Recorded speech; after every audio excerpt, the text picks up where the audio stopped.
Le Soudan, plongé dans l'instabilité, la dispersion brutale d'un sit-in à Khartoum pour exiger la mise en place d'un gouvernement civil a fait une centaine de morts et plus de 500 blessés selon le dernier bilan du comité central des médecins. Un bilan contredit par les autorités militaires qui de leur côté évoquent une quarantaine de victimes. Sur le terrain, les cartes semblent rebattues. Après avoir annoncé l'annulation de l'accord de transition, le Conseil militaire a fait volte-face et s'est dit ce mercredi 5 juin ouvert aux négociations sans restriction.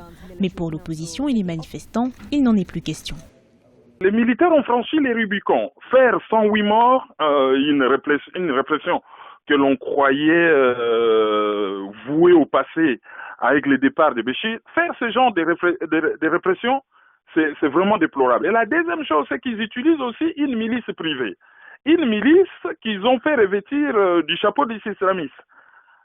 Donc ça, c'est déjà le deuxième point. Mais si on veut vraiment aller de l'avant, sortir les Soudans de l'ornière, il faut absolument que les négociations aboutissent. Cette dégradation de la situation a été vivement condamnée à l'international.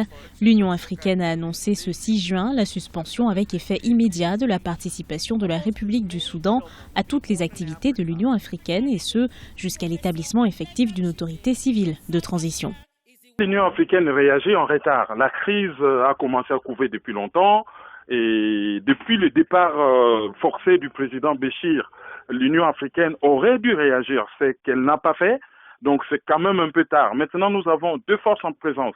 D'un côté, les militaires qui sont les anciens collègues du président Béchir, qui ont un comportement corporatiste. Et de l'autre, nous avons une société civile assez active qui a montré par tout ce qu'il y a eu comme manifestation ces derniers temps qu'elle peut se prendre en charge, manifester, dégager l'ancien président. Donc il faudrait une organisation extérieure.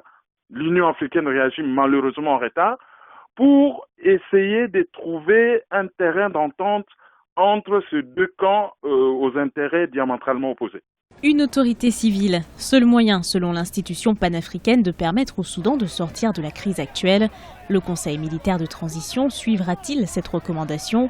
Rien n'est moins sûr. Pour l'heure, une chose est certaine, la répression militaire n'a pas étouffé l'espoir de liberté d'un peuple qui annonce d'ores et déjà de nouveaux rassemblements.